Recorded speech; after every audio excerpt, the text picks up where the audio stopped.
so much for being here. We are always thrilled when the Newtown Revue comes to Avid Bookshop. We opened October 21st, 2011, and we had a huge, gigantic blowout, and Deirdre and Al were kind enough to approach me and say, hey, we were thinking about doing this new event series, and Emily, can you turn on the radio, please? Sorry. So they said, we're thinking about doing this new event series, and we would love to launch it your opening night. And I considered myself very lucky. And ever since then, every time we have one of these events, it's like we have the regulars. I see a lot of people who are at every one. And consistently, we have new people who hear about it too. So thank you so much for being here. And thank you to Al and Deirdre for curating so well a lovely, lovely series. Bart Lemahieu also records each one of them. So if you enjoyed this evening and really think that someone you know or you yourself want a recording of it, let us know, and as soon as they're published, we'll go ahead and send you the link to Bart's recording. They're very high quality. So before we get started with the Newtown Revue, I wanted to do two things. One of them was to tell you that we have an email list that goes out every week or two. We alternate between recommendations of books that we're really loving, and also we tell you event lineups. So if you fill out one of these little cards by the register back there, just with your name and your email address, even if you're already on the email, and then drop it in this can, you'll be eligible to win a can of coffee sold only here at Avid Bookshop. It's the Avid Bookshop blend. And of note is the fact that Kieran Fernandez, who, John, are you here? What grade is he in now? 6th grade? Yeah. So John's son, who's a 6th grader, we did a local business scavenger hunt this holiday season to help support buying locally. So we opened this contest up. We said, calling all artists and graphic designers, this is your chance to design some kind of character we can hide in 50 different local businesses. And so there was a blind judging. This awesome guy named Frank, this little character won, and we flipped it over, and lo and behold, it's a 12-year-old artist who won and beat out all these adults. So he's a rad kid. Anyway, so Frank adorns every single one of our coffee cans. So tonight, after the event's over, we'll draw a winner, and if you're not still here and we can't track you down, then we'll send you an email and tell you that your coffee is waiting for you. We have a ton of events happening this month, maybe more than any other event in our short existence. There are a couple for this particular crowd that I think you guys would be interested in. And I'll give you one of these bookmarks at the desk too, because all of you might be interested in all of them. But one of particular note is Jamie Quattro, and some of you were at a reading a couple weeks ago when I mentioned this event. She wrote a collection of stories called I Want to Show You More, out with Grove Atlantic. I met her at a dinner, and we just got along really well, and I told her, hey, when your book comes out, you should come to Athens. And then all of a sudden, it's being open to these crazy rave reviews, reviewed in the New Yorker, New York Times. This is a really great, rare opportunity to meet an up-and-coming author in a really intimate setting. So she'll be here on April 9th from 6 to 7:30. So I hope you'll be able to come to that. And also, since I know a lot of people here are writers, I thought you'd be interested that the famous Natalie Goldberg will be here. We've sold a lot of copies of Writing Down the Bones to our customers, and she has a new book out called The True Secret of Writing, and it kind of is a further meditation on her approach to writing and how it can kind of serve as a healing meditative process. And she's a fantastic speaker, and she's doing very few events, and as far as we last found out, she's not doing any events in Georgia except for in Athens. And she told her contact in Athens, she said, I don't want to go to UGA, I don't want to do a big bookstore. If I do a reading in Athens, it's going to be at that bookshop you took me to. Which is really rad, so she'll be here. Anyway, all these details are on our website and on these bookmarks, and I will now stop talking and turn it over to Deirdre. Thanks, y'all. Welcome, everybody. We're so happy to have you here. I'll be talking for a few minutes because we're going to actually do it review style tonight, where they're going to be switching on and off. We're really excited about our lineup. We have John Pence tonight, who teaches communication skills and Kung Fu, which are related but not the same thing. He's worked as a cab driver, wildfire fighter, and a PR man for the American tombstone industry. Some of his stuff's been published online and in print, but much more of it is not. He's currently developing 2 graphic novel projects, raising 2 little boys, hosting the Write Club reading series, and trying to get better at everything. Julia Maher is a PhD student in English and Creative Writing at the University of Georgia. She lives and writes in Athens, where she's currently working on her first book, Inlet. Some pieces from that project and others have appeared in Marco Polo Arts Mag, Sixth Bench, Blaze, and elsewhere. And then finally, Jacob disappeared. Jacob Morris is a singer, songwriter, and cello player. He recently released his debut album, Moths, on Cloud Recordings, to much acclaim. He's played with many of Athens' finest, including Vic Chestnut, Patterson Hood, Liz Durrett, Ham One, and Old Smoothy. I'm very excited about tonight's performance. Enjoy.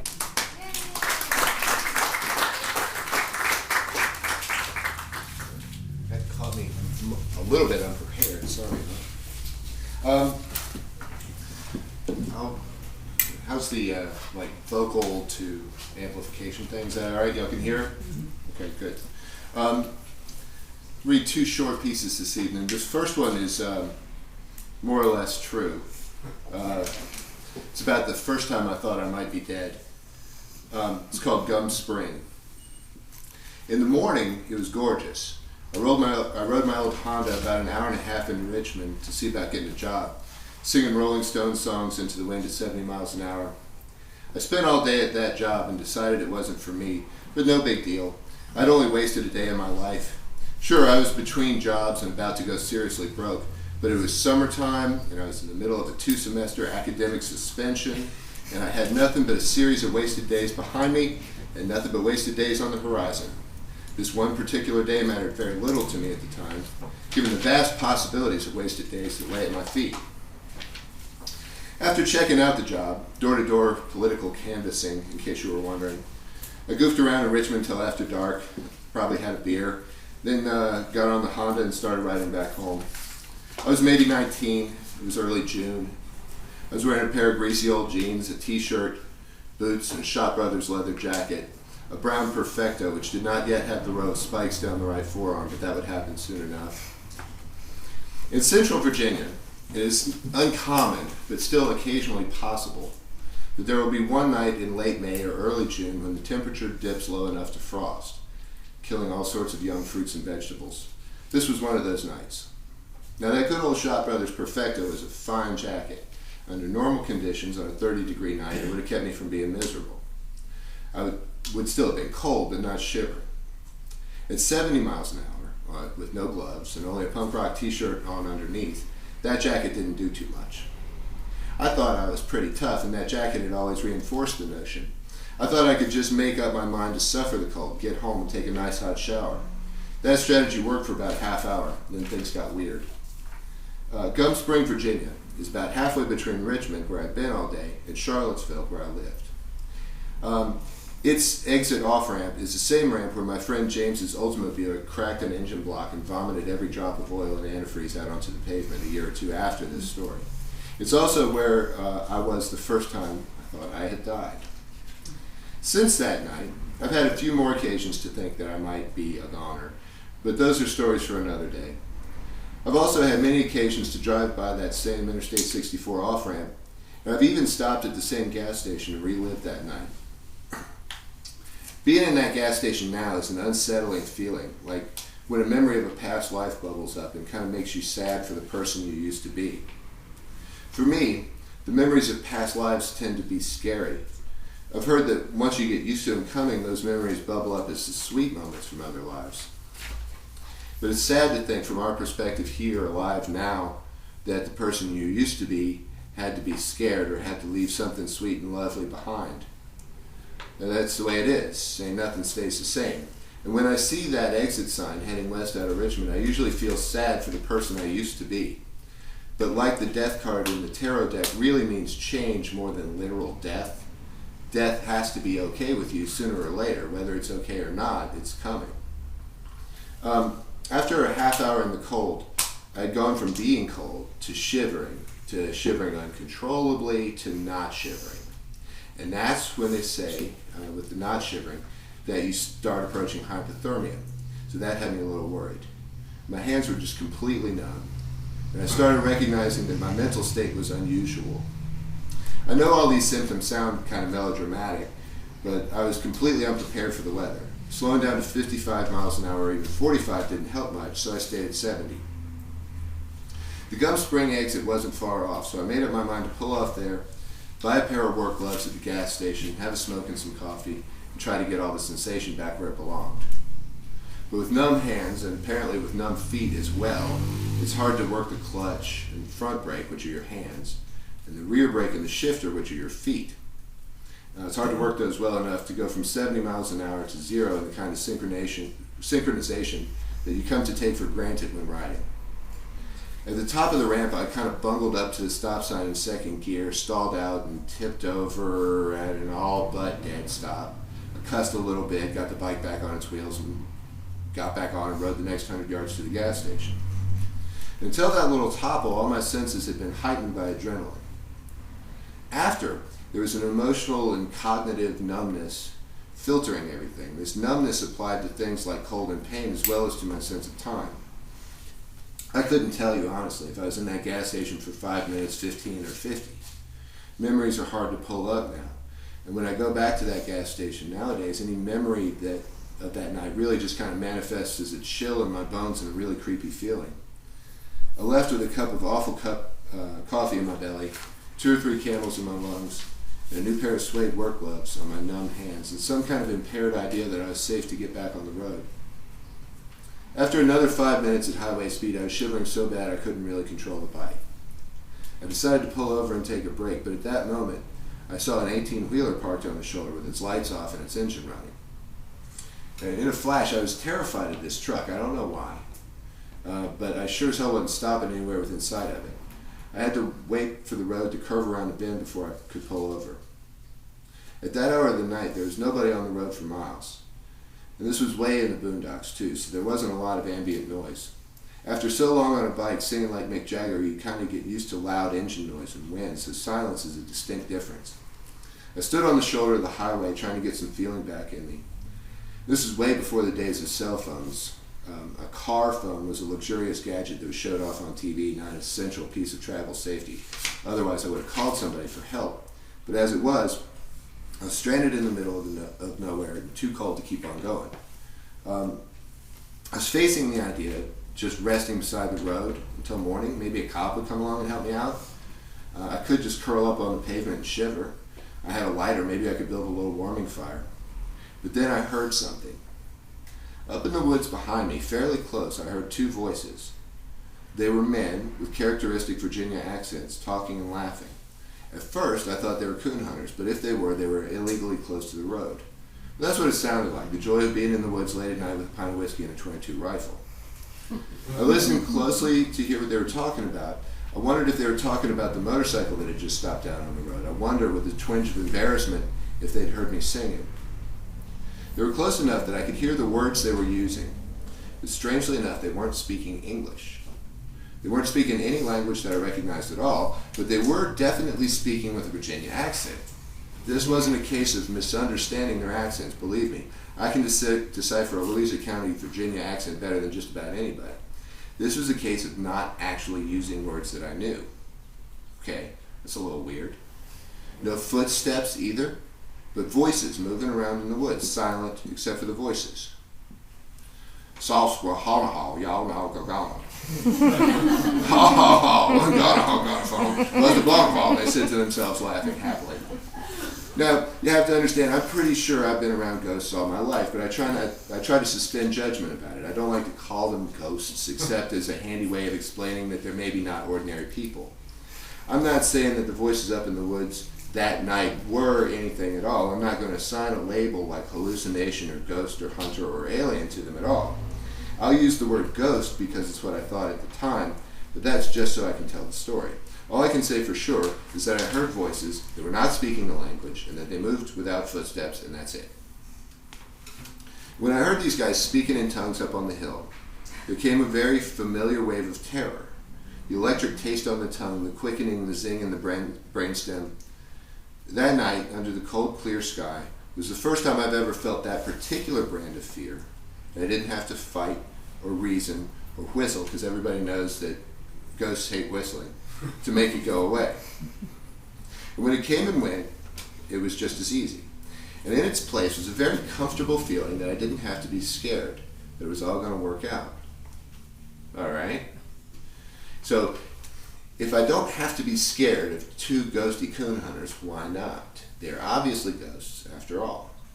Well, I suppose the obvious answer is that you're a ghost too, I answered myself. Think about it. Since the bike went over, what's happened? How long did it take you to get here from there? Did you actually talk to the clerk back at the gas station? Do you remember her face? Did a cup of coffee help you warm up? It's time to entertain the idea that you wiped out back there. I think you're a ghost now, and I think it's time that you start thinking about what you're going to do about it. At the time, that was a perfectly reasonable argument I had just made to myself. I wasn't completely convinced, but I was thinking about it. I admit the thought of being dead made me worry a little bit. I thought about going up into the woods to talk with those guys, to see if we could work something out, figure out what we were supposed to do next. And then I remembered the truck parked on the shoulder. Wait a minute.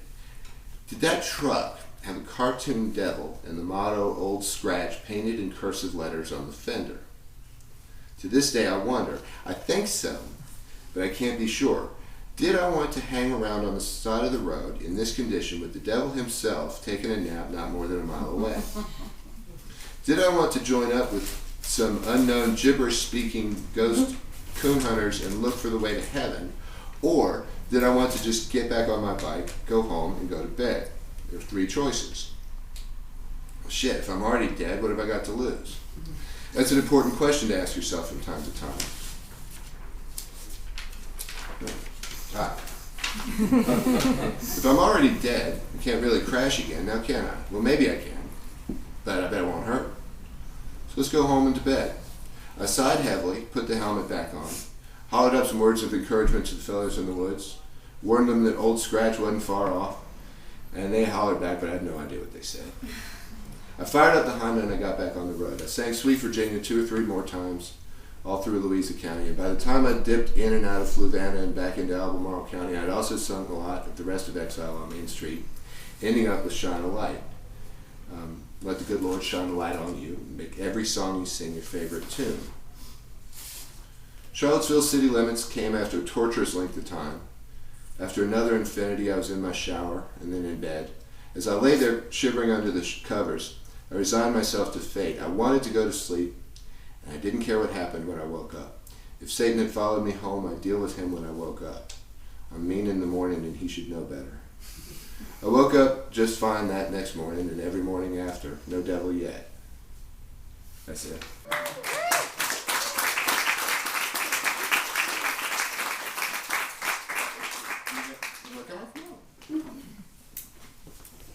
If you guys would be willing to get as comfortable and squishy as you wish, we had a lot more people come in since the reading. Okay, come on up. Get comfy.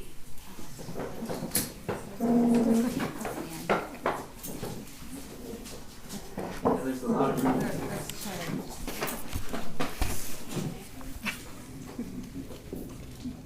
Be shy. But this song is sort of about, I went through a bout of insomnia about a year ago. It's about not being able to sleep.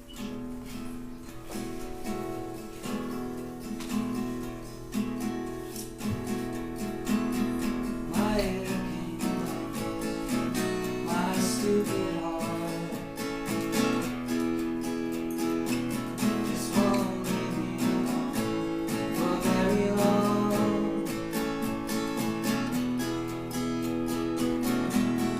Did you see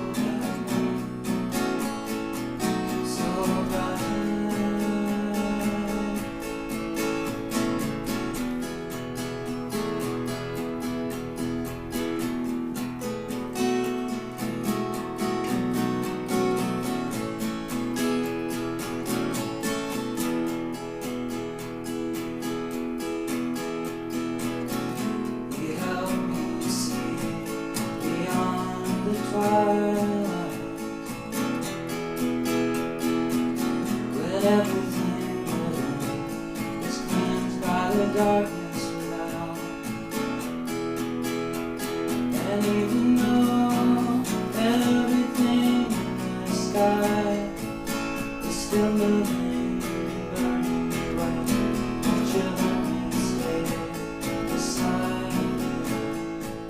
Be still a moment.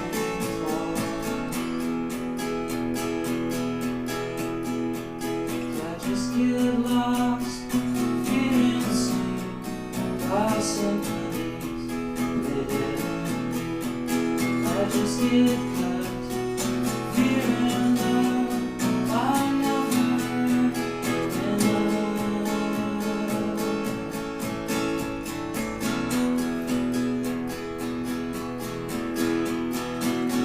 So I try to see beneath the blue sky.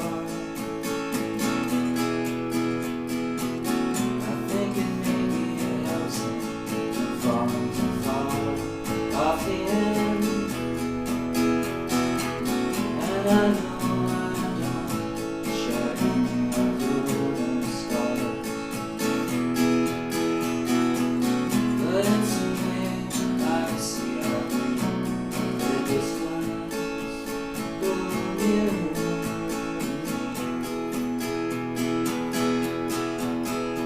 But I just get lost, feeling seen. I'll symphonies will sing. I just get cut, feeling love I never knew.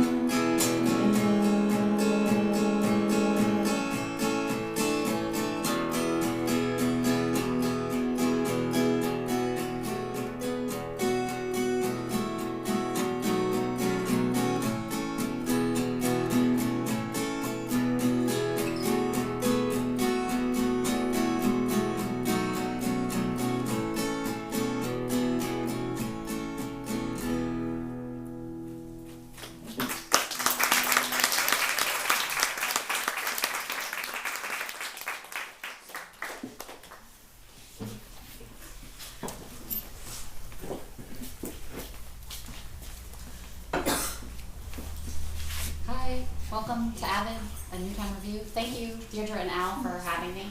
I don't usually use a mic. Can you guys hear me in the back, or should I get closer to it? Way in the back? Yes? Okay, good. And thanks to John for reading with me, and thanks to Jacob for singing and playing. I'm going to read some shorter lyric poems first, with some tongue twisters in there, so hopefully my tongue is with me. And then I'm going to read from a sort of serial project that's a little bit more like prose, poem-y type things. Maybe letters, maybe not. Trail's End. At low tide, mussel flats pop out and glisten, sharp, black fractals. Rock wraps corners around bristling pine. Boulders block blunted points. One's blasted.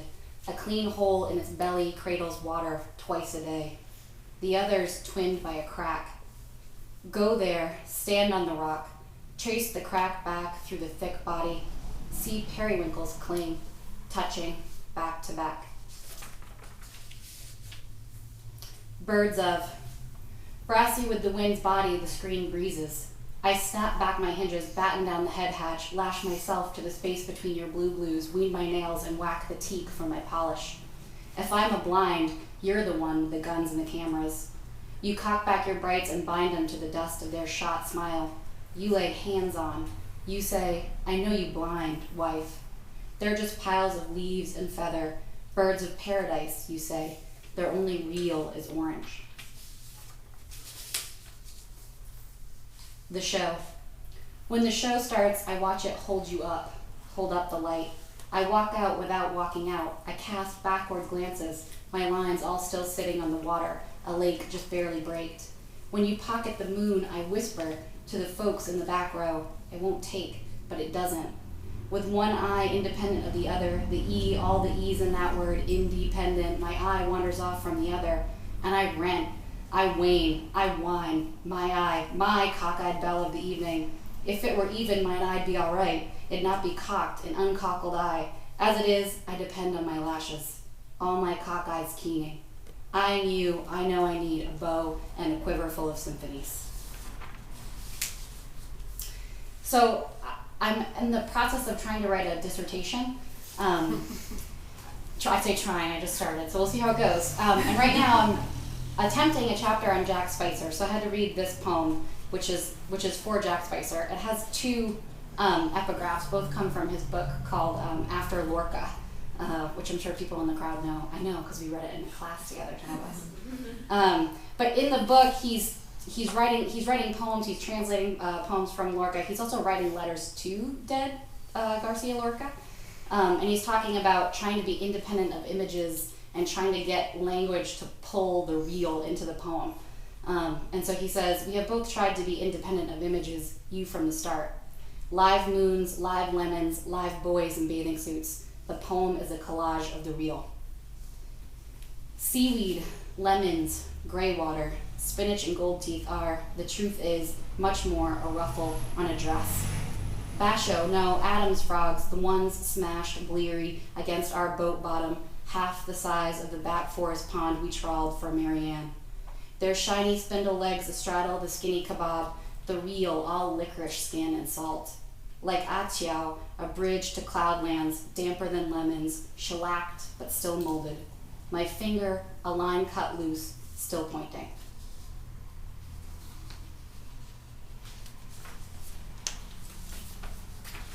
Is there one there?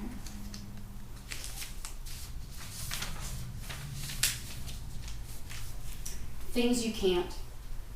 Your hair was like beach rocks covered in lichen. Seawater coursed your forehead, circled your crown, left salt deposits, white and flaky wakes of peaks and troughs. Your eyes were cloudy, too much late November coastal weather.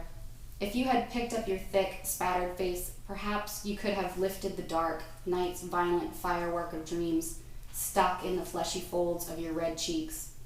Below your brow, I would have seen miles from myself, shrouded in a glass and light-filled pastel apartment, beyond reflection, melted inside cirrus curves. I've brushed against this, felt its rough pelt, burned bright with its fevered pulse, known destruction become the single last affirmation. If you had picked up your eyes, the sparrow would have flown out of my breast, over the Osansmith tree, all out of war. I think this is the last lyric. Oh, no, I have one more. Okay. The pre-dawn talkie throbs through sepia into technicolor. I'm outside your temple watching the jungle, the fields, and you all move like liquid before morning's orange against stone's night, against the guttering, the fractals of your red speckled elephants. Acolytes around us, you all robed in flames with cells in your pockets. In the clammy light, I choke the shutter. The notes you blow through a split blade, your blown limbs folded neat and bleeding through fields, jungles of grass. I won't be the camera I am.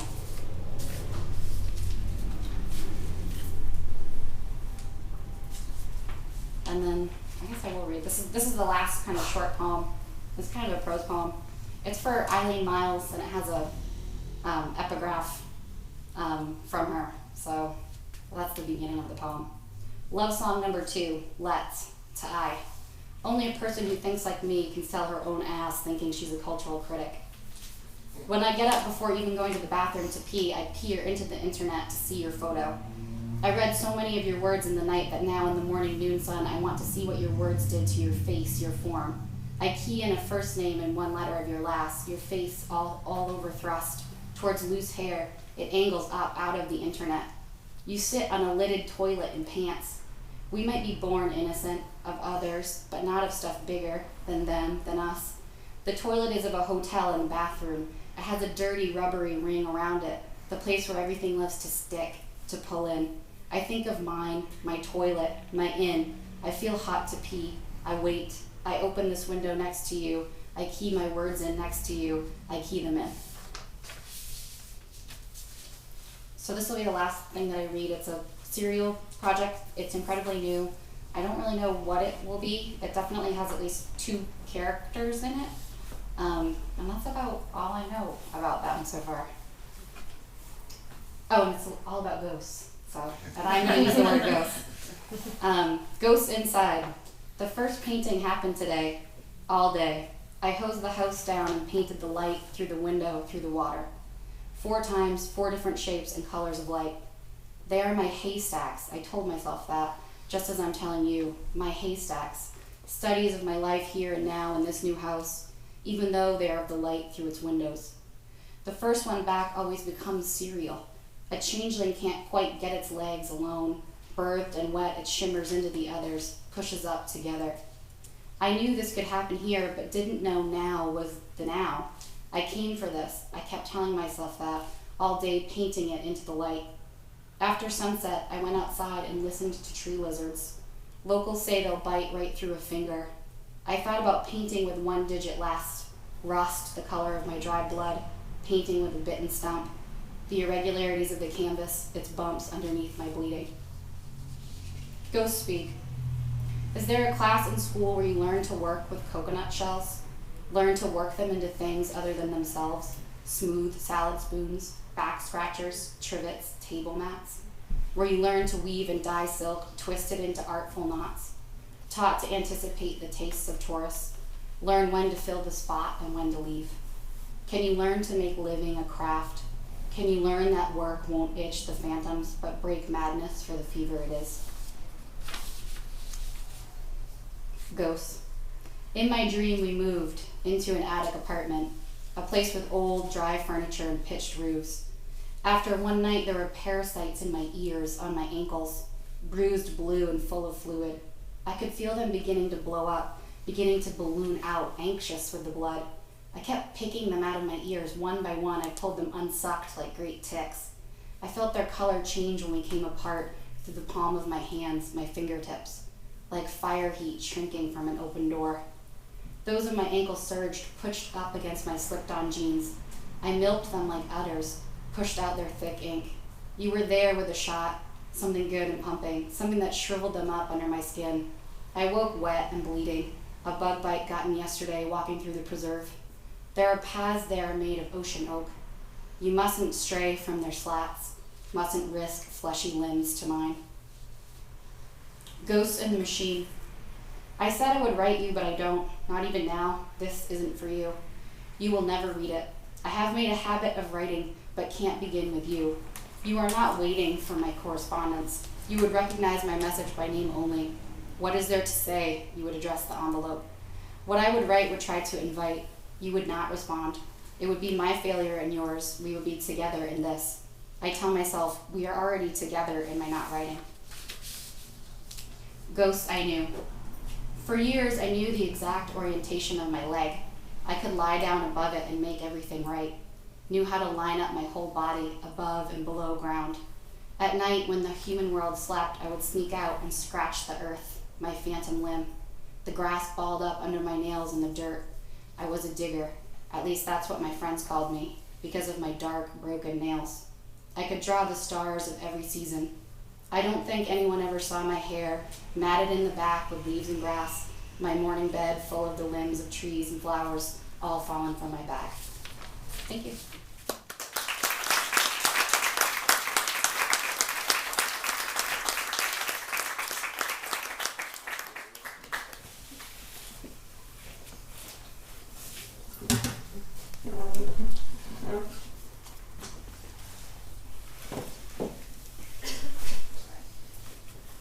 Thanks, Deirdre, now for the song. This song is on the record that we came out with recently. That John was good enough to bring some copies of. Sort of about this time I had heat exhaustion. And it kind of went crazy. It was 110 degrees or something. I was walking around all dehydrated, delusional. Thought that the members of Dark Meat had kidnapped my friend and were going to sell her to White Tiger to make her into barbecue. But then I got home and drank a bunch of water and took a shower and felt better. The song.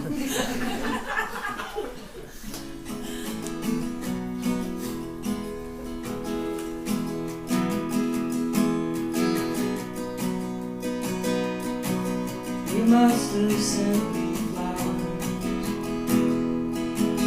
'cause I've been walking around all day, sticking my face in the corner,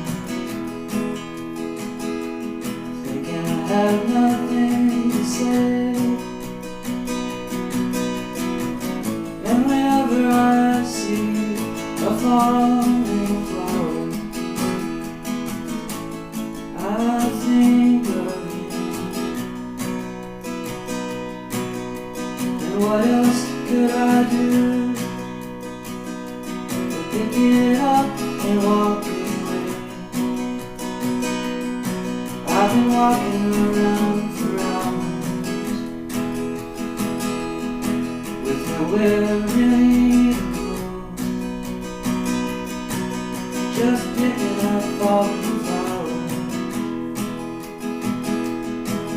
just to drop them in some hole or cool the water,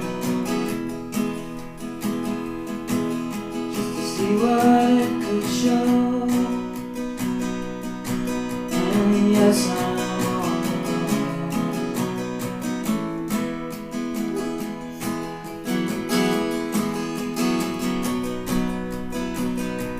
and I could send you presents from dozens,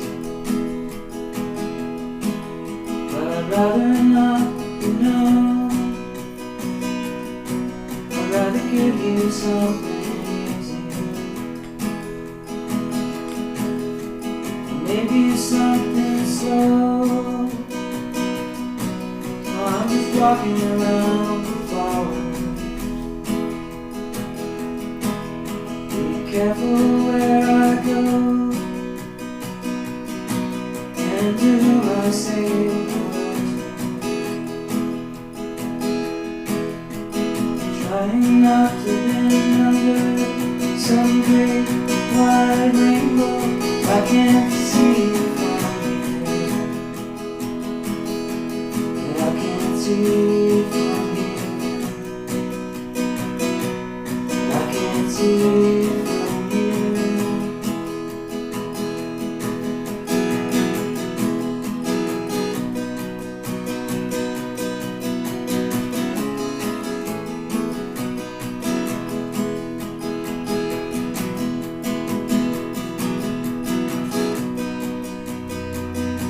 And yet today is like some vision, dreamt so long ago. Maybe beneath the meteor shower, over a lake that was running low. I don't know, I don't know, I don't know, I don't know, I don't know, I don't know,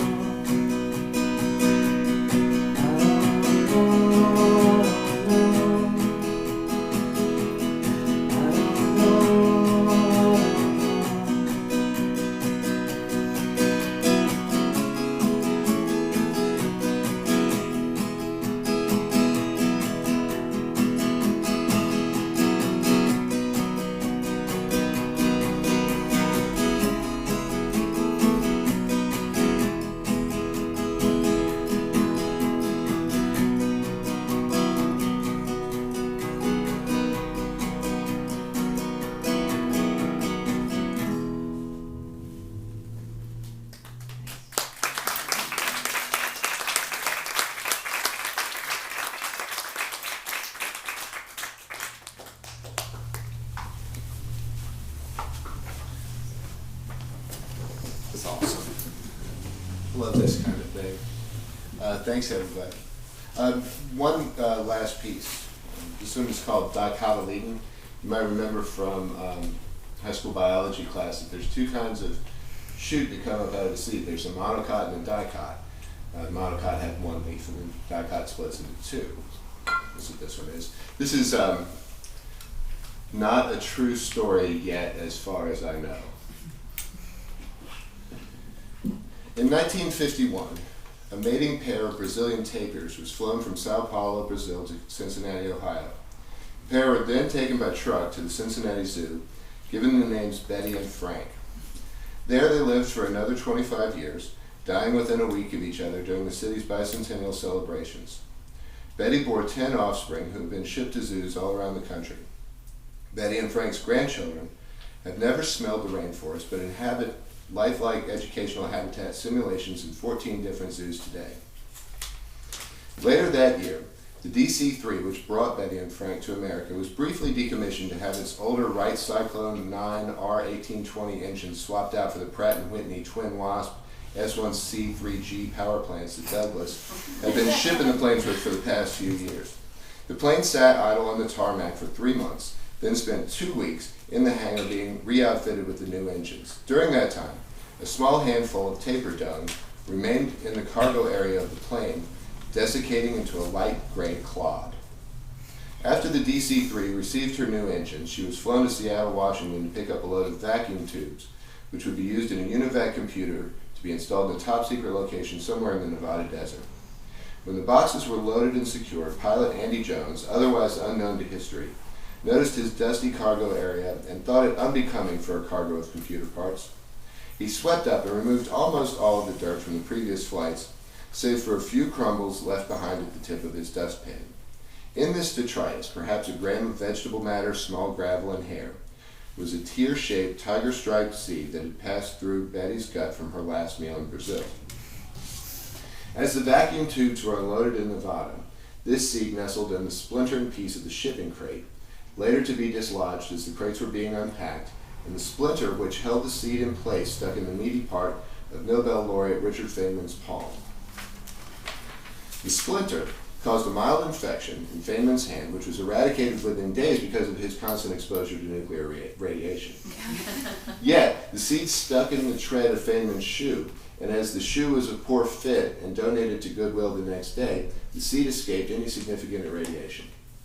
As of 1963, Goodwill could not find a home for the oxblood wingtips, and the pair was crated and stored until August of 2007. Thus it was in early September 2007 that Tim Jones, grandson of commercial pilot Andy Jones, bought the retro shoes in a Las Vegas boutique and wore them out on the strip. Jones lost $100, quit gambling, and focused his attention on drinking and eating. During a stroll to walk off a large meal, he stopped to rest on a decorative planter in the Venetian Hotel. It was here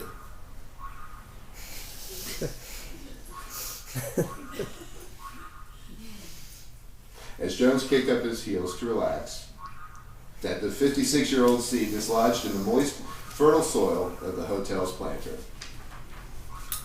By October 13 of 2007, the seed had sent up a small dicotyledon, merely a sprout.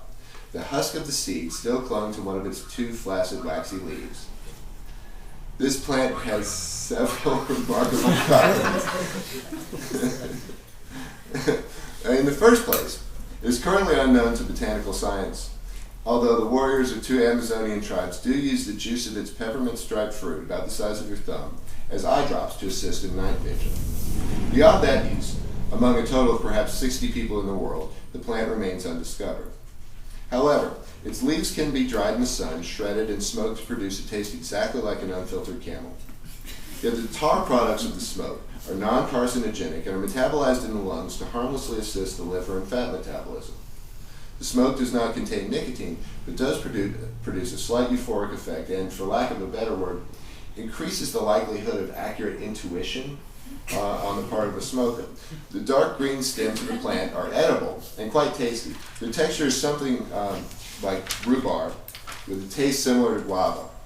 Cooked, the stems would be an excellent addition to pastries, and actually would produce a near-orgasmic neurological response if mixed with chocolate or honey.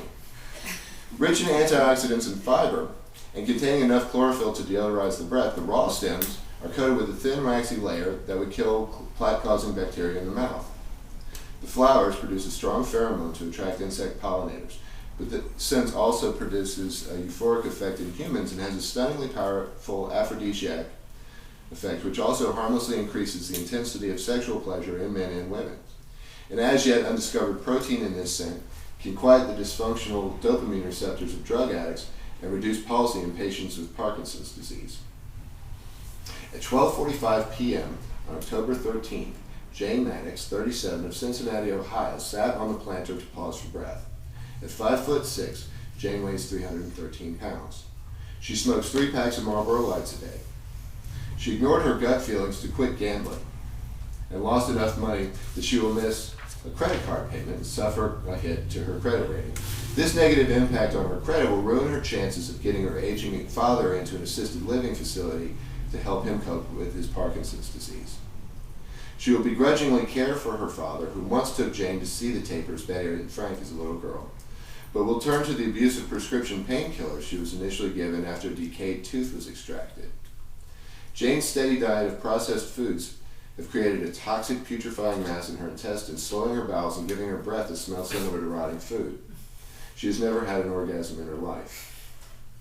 As she panted between bites of a pizza slice, she noticed the frail dicot, recognized it as foreign to the planter, pulled it up, and threw it in the fake canal. Feeling the sap between her fingers, she sniffed them and shuddered. That's that.